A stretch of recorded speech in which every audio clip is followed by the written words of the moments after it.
Hello, welcome to Pursuit of a Perfect System. I hope you are all well and staying safe. In this video, I'm going to give you my update number 3 as part of the review for the Arcam AVR30, Arcam's latest flagship AV receiver. And there's been a lot of developments with really the firmwares of Arcam's new AVRs since my last update. So I want to discuss some of them with you in this video, and also want to give you some tips, some tricks, and definitely some bug fixes to help you get going with an Arcam AVR30 with the latest firmware 1.32. Now, Arcam released firmware 1.32 about a week ago, and it's a pretty big firmware release from them, and I was really very excited to try it, but I will admit it's been a hugely frustrating firmware, and on more than one occasion I've definitely spat my dummy out of the pram, and I've been this close to packing the AVR30 back up into its box. But I'm really glad that I didn't, because after working a few things out, I've been able to have some absolutely outstanding home cinema experiences with it. The big news for firmware 1.32 is that it added support for Dirac's new bass control. Now, bass control from Dirac is a very advanced, or technically advanced, addition to an already very technically advanced room correction digital signal processing solution. Now, as it stands, I only know very little about Dirac's bass control. My understanding is one of the things that it does is better integrate subwoofers with speakers, which is very useful. And I want to know more. I want to find out more about Dirac bass control, and I'm sure you most likely do as well. And especially considering if you want to use full Dirac bass control, then you will need to buy it as an add-on module to your Arcam AVRs. So you can buy a single version of the software add-on for $349, or you can buy a multi-subwoofer version of the software add-on for $499. To find out more about Dirac's bass control, I've invited Dirac's brand manager, Jacob Agron, to come on and do a live interview, live stream video with me Sunday the 14th of June at 12 p.m. UK time. So obviously I'm going to interview him. I'm going to ask him lots of questions about Dirac bass control, and make sure you come and join me because you can ask him your questions as well. Now, it was using Dirac and trying to upload save files to the Arcam AVR30 where I was getting the problems, where it was causing me the frustrations. But there was a few other things going on as well, and I managed to fix one thing which I think may be related to me fixing others. One of the frustrations I was having with the Arcam AVR30 with the firmware 1.32 was that when I was changing sound modes, I was getting a pop or a bang type sound coming out of the speakers. And by that I just mean, say for example, you put an Ultra HD Blu Ray in and it starts with a DTS Master Audio soundtrack and you want to change it to a Dolby Atmos soundtrack. As the sound mode changed on the Arcam, there would be like a pop or a bang sound coming from the speakers. Now, to fix this problem is really a very simple one. I was advised actually from Arcam to download the firmware again and try a different USB drive or thumb drive, memory stick, whatever you want to call it, to upload the firmware. And what I did, I got a different USB drive and I formatted it, obviously loaded the firmware onto the USB drive and updated the firmware on the AVR30 again, and that completely fixed that popping and banging issue. Now, had that been the only issue I was having with the 1.32 firmware, that would have been absolutely fine, but I wasn't. I was actually having issues and problems uploading Dirac Live save files up onto the Arcam AVR30. To cut a long story short, what I did was, or what I worked out was that if you do a factory reset on the Arcam AVR30, and then if you upload a Dirac save file or calibration file onto memory slot 1, then it seems to work absolutely perfectly. Where I was having the problems is when I was trying to upload another file, a second file or a third file into memory slots 2 and memory slots 3, it would hang or get stuck in Dirac measurement mode. And as I mentioned, once I've worked this out, I've actually had some absolutely outstanding home cinema experiences. So I'm really glad I stuck with it and worked this situation out.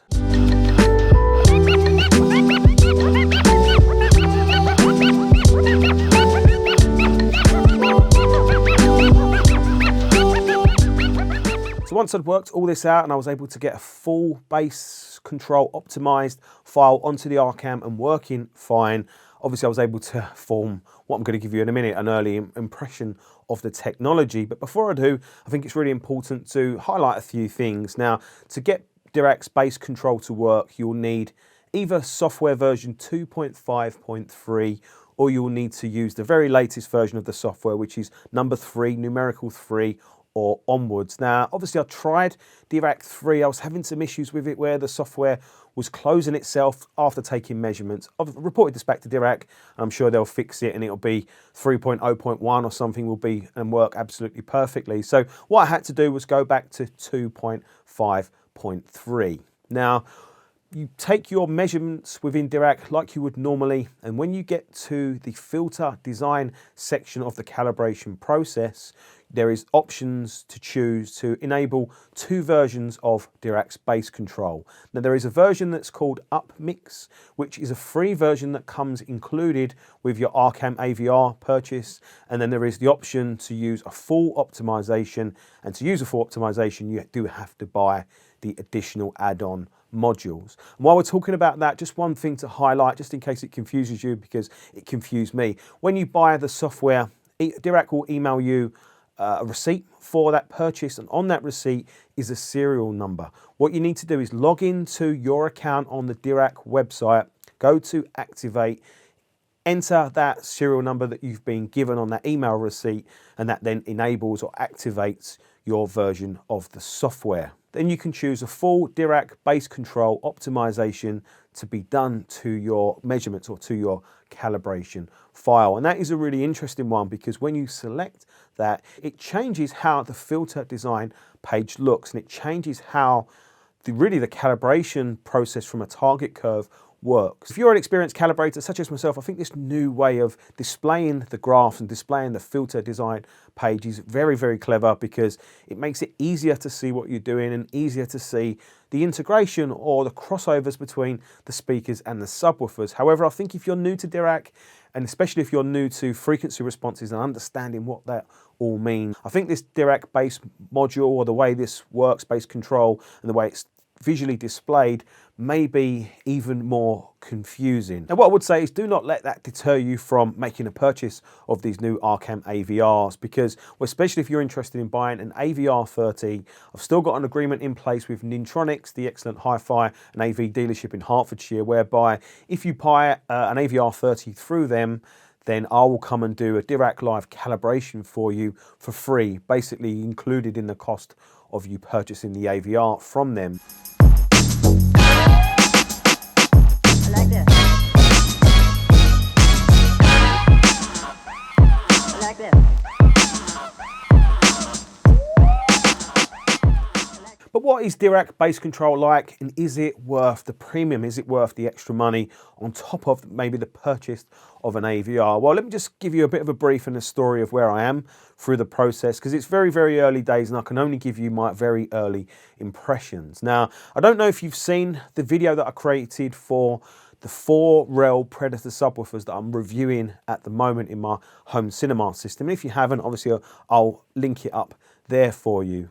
And as part of that review, I bought myself some new movies to sit and watch. And after all the, I suppose, the headaches that I've had with the AVR30, getting it to work how I wanted it to work, really I was going to settle just to have a normal Dirac calibration setup, just so that I could sit and enjoy some movies. I was really stressed out by this stage. I just needed to kind of decompress. I spent the day calibrating the system as I would normally, just with a normal Dirac calibration. And I thought, what film am I going to watch in the afternoon? So I watched Star Wars Rise of Skywalker, and I really enjoyed it. I thought it was an excellent movie, and I thought it had a really, really dynamic and excellent soundtrack, but the bass wasn't quite perfect, and I could tell that I still need to do some tweaking to the target curve for it. So in order to make some tweaks and upload a new file to the Arcam AVR30, I knew I would have to do a factory reset, kind of start again, upload a new file. And it was at this point I thought, well, why don't I just try and upload a fully optimized bass control file to the Arcam and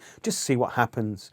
And it uploaded fine and it played absolutely fine. And that was a bit of a revelation moment for me, because up until that point I thought it was the bass control aspect that was causing the problems, and it wasn't. It was just kind of the way you work with the Arcam with this current firmware. So the next day I thought, what movie am I going to use to test out Dirac Bass Control and see what sort of difference it makes. So I went to the film that I knew would have the most bass of all, Godzilla, King of the Monsters, or whatever it's called. I knew that was going to be an extreme movie from a bass point of view, and definitely a sort of movie whereby it's going to show up any flaws or faults in subwoofers and any flaws and faults in your subwoofer setup. And I definitely wasn't expecting things to be perfect. I was expecting, as the monsters are smashing through buildings and crushing everything and everything's going crazy, the carnage of the bass would be possibly overwhelming, and it definitely wouldn't be totally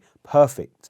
Put the movie on, watched the whole thing, and with that tweak I'd made to the Dirac Live Calibration and with Dirac Live Bass Control, I watched the whole entire movie, and I would say that the bass throughout that whole entire movie was absolutely perfect. There wasn't a note, there wasn't a sample, and there wasn't a moment where I think, yeah, even a single note or a single bass sample wasn't perfect. I could hear every single bass sample of that whole entire movie, which was a real surprise and a real shock. And I definitely wasn't expecting it, a film with that kind of level of carnage of bass.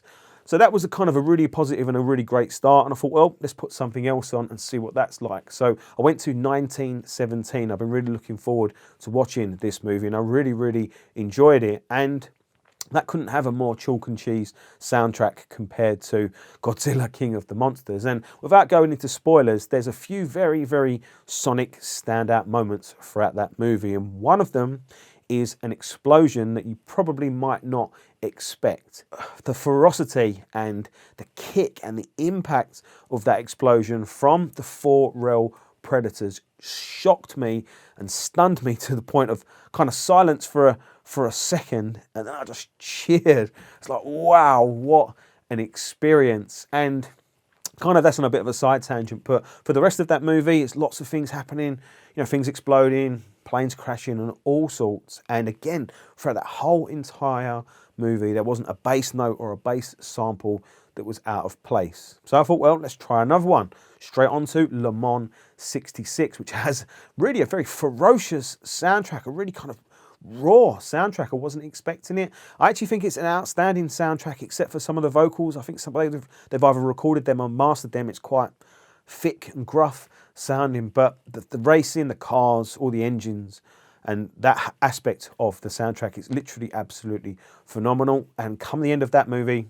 I'd say the same thing again. Not a single bass note or bass sample out of place. And bearing in mind, I'm playing these movies at extreme loud volume levels, crazy, to the point where it's on the limit of what you feel like you can handle from a volume point of view. And there's a lot of bass. I've got 4 15-inch 1000-watt subwoofers, 2 stacks of 2, you know, going hard, kicking out a crazy volume and a crazy intensity of bass, and yet not a single note, not a single bass sample was out of place for all 3 of those movies. So I don't know how much of that is Dirac's bass control. I really don't, because I haven't tested on and off. That's as far as I've got with the testing, and I'm a very skilled calibrator.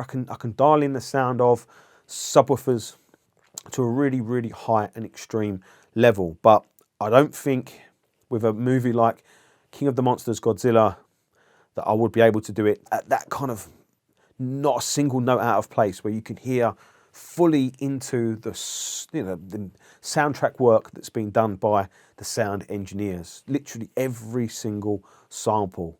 So that was really very interesting. Another interesting thing to come out of it was that I didn't have the Arcam AVR30 turned up as loud as I normally would, and yet the system was more impactful. Now that might be because of the 4 subwoofers adding just extra kick and extra impact, and well, it possibly could be because of that. But I also think it wasn't like that with the Star Wars film before I run Dirac Bass Control. I think Dirac Bass Control, because it's better integrating the subwoofers with the speakers, I think that there's more sound there, there's more impact, there's more kick, which means you don't need to have it up quite so loud to have that same perceived impact. What I'll also say is it's definitely not a case of just hitting the button for Dirac Bass Control and you're getting perfect results. I had to work really very hard to get, you know, an excellent calibration setup before I pressed the Dirac control button. And when I pressed the Dirac bass control button, that just seemed to do and tie in and put together those extra little bits that I possibly couldn't have done without it. So it still required lots of work, it still required lots of fine tuning, it still required lots of expertise to get things right. And then I think the bass control button, or the bass control full optimization, just tied everything together that bit better. Like this. Like this. I watched 3 movies very, very loud, literally back to back, all on the same day. And it was a very, very enjoying, very thrilling experience. And obviously the AVR30 is delivering pretty much all of that. And it delivered it to a very, very loud and physical point, but it was still clean, still clear, fantastic surround sound, steering, really engrossing, really engaging performance that sucked me into all the movies. I really enjoyed all of them, and I think the refinement and the smoothness of the Arcam presentation allowed me to watch 3 films, as I mentioned, at that kind of just about volume level that you can handle. And I could have watched a 4th, I could have watched a 5th, I could have watched a 6th. I could still be watching them now. It was that enjoyable. Huge credit goes to the Arcam AVR30 for delivering that. I know a pre and power setup will deliver a better experience than an AVR in 99.999% of cases, because having a power amplifier just adds more headroom to the party in general. And what can happen with AVRs, in my experience, AV receivers, is I assume it's the amplification. It kind of hits a limit, and what happens is the sound will hit a certain limit, and rather than the transients and the clarity of the sound kind of punching through that limit and delivering that to you, what can happen, the sound can compress slightly and the sound can soften slightly. Whereas good quality, especially very good quality power amplifiers, that point of compression is much, much higher in terms of volume, and they'll deliver transients and attacks and leading edges with more clarity. But in saying that, this Arcam AVR30 is the closest I've ever heard to an AV receiver delivering a pre and power-like sonic home cinema experience so far. And I had the AVR30 set up powering 7 very demanding speakers. It was powering 4 KEF LS50s for surround duties and 3 KEF reference speakers for left, centre and right. So those are very, very demanding speakers, played loud, and the AVR30 delivered a thrilling, clean, engaging, fantastically visceral experience to me. And yeah, the hardware there of that Arcam AVR30 is absolutely, it's astonishingly good at what it does. And I think once Arcam absolutely nail this firmware, then the AVR30 is going to be easily the best AV receiver across the market, across the world. It is absolutely fantastic.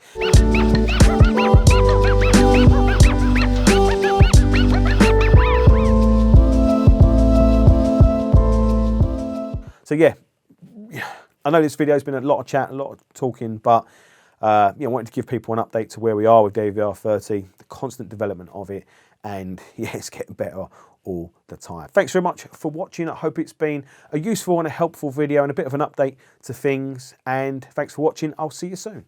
Take care. Bye.